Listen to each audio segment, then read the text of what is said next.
Episode की शुरुआत होती है और हम चैनसू को देखते हैं जो कि काफी शॉक होता है और सोच रहा होता है कि नियाली को पहले से ही पता था कि इसके अंदर कैसे जाते हैं। अब इस बारे में वो सियाओ से पूछने लगता है, लेकिन सियाओ चैनसू से कहने लगता है कि मुझे इस बारे में कुछ भी नहीं मालूम, क्या पता निंगली इसमें गलती से अंदर चला गया हो। सियाओ की ये बात सुनकर चैनसू गुस्सा हो जाता है और अपना सर पीटने लगता है और कहने लगता है कि नियाली सारे के सारे ट्रेजर वहाँ से ले जाएगा। नियाली अगर चाहता तो मुझे भी अपने साथ लेकर जा सकता था, वो चाहता तो हम दोनों को भी साथ लेकर जा सकता था। आखिर उसका प्लान क्या है? ये सब बड़बड़ाते हुए चैनसू काफी ज्यादा गुस्सा हो जाता है। दूसरी तरफ हम सियाओ को देखते हैं जो कि नियाली के बारे में ही सोचने लगता है और कहने लगता है, नियाली मैंने कभी नहीं सोचा था कि तुम्हारे पास इतनी ज्यादा नॉलेज होगी। अब तो मुझे ऐसे लग रहा है कि मैं तुम्हारी बराबरी कभी नहीं कर पाऊंगा। फ्यूचर में तुम सबसे आगे निकल जाओगे। दूसरी तरफ हम नियाली को देखते हैं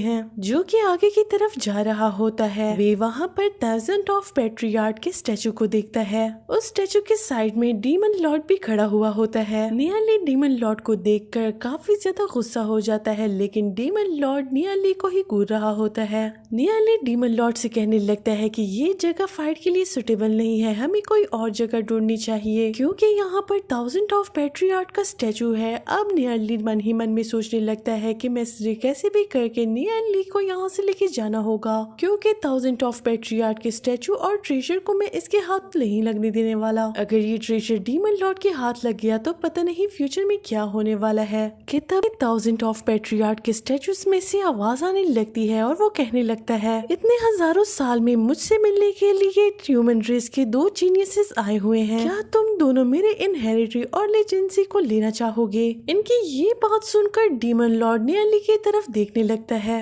नियाली को घूरने लगता है और मन ही मन में सोचने लगता है कि आखिर ये बंदा है कौन जिसने अपने पूरे रूप को चेंज करके रखा हुआ है। 1000 ऑफ पैट्रियार्ट स्टैचू से आवाज आने लगती है कि मैं ह्यूमन रेस को अपनाने के लिए तैयार हूँ। इस बात को सुनकर नियाली कहने लगता है कि मैं ह्यूमन रेस के लिए कुछ भी करने के लिए तैयार हूँ, लेकिन डीमन लॉर्ड मुझे नहीं लगता कि ये सब स्वीकार करेगा। दूसरी तरफ हम डीमन लॉर्ड को देखते हैं जो कि नियाली की बातों पे काफी ज्यादा गुस्सा हो जाता है और गुस्से में नियाली भी अपनी ओरा को रिलीज करने लगता है। नियाली और डीमन लॉर्ड दोनों ही जब अपना ओरा रिलीज करते हैं तभी हम उस स्टैचू को देखते हैं जिसमें से काफी तेज प्रेशर ओरा रिलीज होने लगता है और उस प्रेशर की वजह से वो दोनों वहाँ पे सही से खड़े भी नहीं हो पा रहे थे। 1000 ऑफ पैट्रियार्ट दोनों को समझाने लगता है और कहने लगता है, और तुम दोनों शैडो गॉड पैलेस के अंदर हो और तुम दोनों की हिम्मत भी कैसे हुई कि यहाँ पे फाइट की, और वो भी मेरे इनर मेंशन में। अगर तुम दोनों को मेरा इनहेरिटेंस नहीं चाहिए, मेरी लेजेंसी नहीं चाहिए तो तुम दोनों के लिए दरवाजे खुले हैं, तुम यहाँ से अभी भी जा सकते हो। स्टैचू की ये बात सुनकर डीमन लॉर्ड कहने लगता है कि मुझे आपकी लेजेंसी भी चाहिए और आपकी इनहेरिटरी भी। इधर हम नियाली को देखते हैं जो कि चुप खड़ा होता है क्योंकि वो डीमन लॉर्ड को अपनी असलियत नहीं बता सकता, क्योंकि बाद में जाकर मुझे होली लॉर्ड के साथ भी तो फाइट करना है, उससे पहले मैं अपनी आइडेंटिटी शो नहीं कर सकता।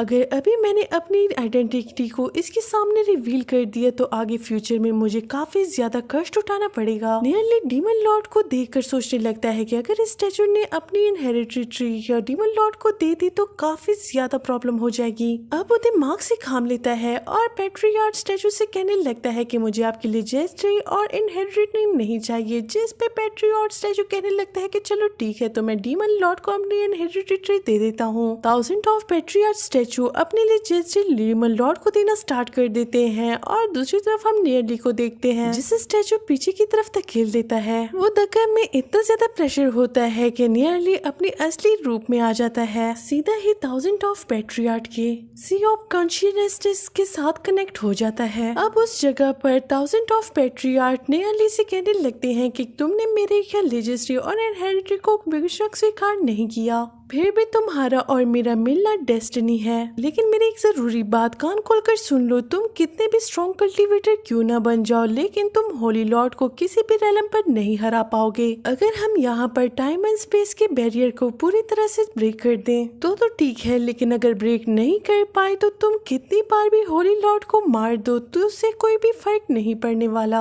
होली लॉर्ड बहुत ही आसानी से अपने आप को दोबारा से रिक्रिएट कर लेगा। दूसरी बात ये है कि तुम जितनी अगली बार अपनी एनर्जी को यूज करके उसे मारोगे वो अगली बार और ज्यादा शक्तिशाली बनकर वापस आएगा। और अगर फिर भी तुमने अपनी हार नहीं मानी और अपने आप को और ज्यादा स्ट्रॉन्ग करके होली गॉड पर अटैक किया तो फिर वो अमर हो जाएगा और तुम ही उल्टा मारे जाओगे, क्योंकि अकेले तुम कुछ भी नहीं कर सकते। अपनी मदद के लिए तुम्हें दूसरे लोगों की रिकार्नेशन को ढूंढना होगा जो कि इंसिस्टर वार में पूरी तरह से खत्म हो गई हैं। उनका भी तुम्हारी तरह से रिकार्नेशन हुआ है, लेकिन उनके पास तुम्हारी तरह पूरी मेमोरी नहीं है और वो अभी भी अनजान है। उन्हें अपने पास्ट लाइफ के बारे में कुछ भी नहीं पता। दावजिन पैट्रियार्ट की ये बात सुनकर नियरली बोलने लगता है, आखिरकार वो 6 लोग कौन है जिन्हें मैंने ढूंढना है। जिसपे थाउजेंड ऑफ पैट्रियार्ट कहने लगता है कि मेरे साथ वहाँ पे कुल 6 और लोग थे। वे सब होली लॉर्ड को डिफेंड कर पाते थे क्योंकि उनके पास मेरे जितने यानी सबके साथ बहुत सारी स्ट्रेंथ थी, क्योंकि उसी टाइम से हमने ऑर्थन लेवल के लॉ को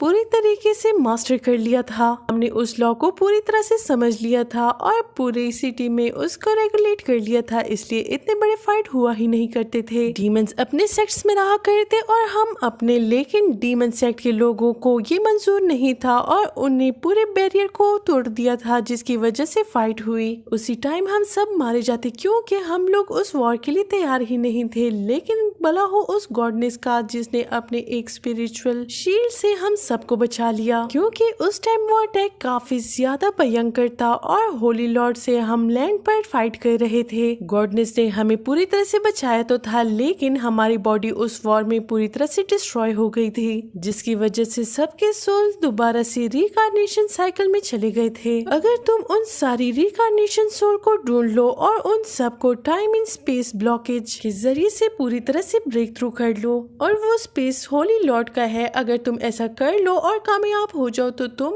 होली लॉर्ड को पूरी तरह से खत्म कर सकते हो, लेकिन ये बात भी याद रखो कि ये सब तुम्हारी डेस्टिनी यानी लक पर डिपेंड करता है। दूसरी तरफ हम सियाओ को देखते हैं। अचानक से उसकी बॉडी में एनर्जी रिक्रिएट होने लगती है। सियाओ चिल्ला उठता है और कहने लगता है कि ऐसा लग रहा है जैसे वो दोनों एनर्जी आपस में मेरी बॉडी के अंदर ही टकरा रही हैं। मेरी बॉडी ऐसी ही रिएक्ट करती है जब मैं बहुत ज्यादा स्ट्रेस लेता हूँ या फिर सोचने लगता हूँ, तो एनर्जी खुद ही मेरी पूरी बॉडी में फैलने लगती है और ये जब एनर्जी आपस में टकराती है तो मेरी बॉडी में से रिलीज होने लगती है, जिसकी वजह से मुझे काफी फायदा होता है और मैं अपना ब्रेक थ्रू भी कर लेता हूँ। लेकिन मुझे ये समझ नहीं आता कि आखिर इस एनर्जी का मेरी रिंग के साथ क्या संबंध है। सियाओ की बॉडी में काफी ज्यादा एनर्जी रिलीज होने लगती है और उसकी बॉडी में ही अब्सॉर्ब होने लगती है। ये देखकर सियाओ कहने लगता है, आखिर ये मेरी बॉडी में हो क्या रहा है, आखिर मेरे साथ ये क्या हो रहा है। अब तो मैं यहीं पे शायद ब्रेक थ्रू करने वाला हूँ और वहाँ पे अपना ब्रेक थ्रू करना स्टार्ट कर देता है। ये देखकर चेंसू सोच में पड़ जाता है और अपने दिमाग पे जोर डालने लगता है और कहने लगता है कि चेंसू